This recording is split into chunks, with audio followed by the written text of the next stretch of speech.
নমস্কার বন্ধুরা, আপনাদের সবাইকে স্বাগতম আমাদের চ্যানেলে।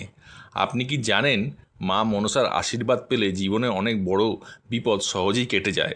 সাপের ভয়, অশুভ শক্তি, হঠাৎ কোনো দুর্ঘটনা থেকে রক্ষা পেতে মা মনসার কৃপা অত্যন্ত শক্তিশালী বলে মনে করা হয়।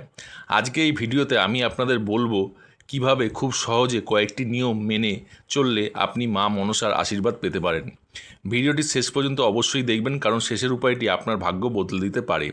প্রথম উপায়, প্রতিদিন সকালে স্নান করে পরিষ্কার পোশাক পরে মা মনসার নাম জপ করুন। ওং মনসাদ্রব্যই নমঃ। এই মন্ত্রটি অন্তত 11 বার জপ করলে মন শান্ত হয় এবং দেবীর কৃপা লাভ করা যায়। দ্বিতীয় উপায়, প্রতি মঙ্গলবার ও শনিবার মা মনসার ব্রত বা পুজো করতে পারেন। এই দিনে দুধ, ফুল আর ফল নিবেদন করলে দেবী খুব খুশি হন। তৃতীয় উপায়, আপনার বাড়ির আশেপাশে কোনো সাপ দেখলে তাকে কখনোই ক্ষতি করবেন না। মা মনসা সাপের দেবী, তাই সাপকে সম্মান করলে তিনি খুশি হন। চতুর্থ উপায়, গরিব ও অসহায় মানুষকে দান করুন। বিশেষ করে খাবার, কাপড় দান করলে মা মনসার আশীর্বাদ দ্রুত লাভ করা যায়। পঞ্চম ও সবচেয়ে গুরুত্বপূর্ণ উপায়, মনে রাখবেন, বিশ্বাস আর ভক্তি হলো সবচেয়ে বড় শক্তি। যদি আপনি সত্যিকারের ভক্তি ও নিষ্ঠা দিয়ে মা মনসাকে ডাকেন, তাহলে তিনি অবশ্যই আপনার পাশে থাকবেন। তাহলে বন্ধুরা, আজ থেকে এই ছোটো ছোটো নিয়মগুলি মেনে চলুন আর দেখুন কিভাবে আপনার জীবনে ইতিবাচক পরিবর্তন আসছে।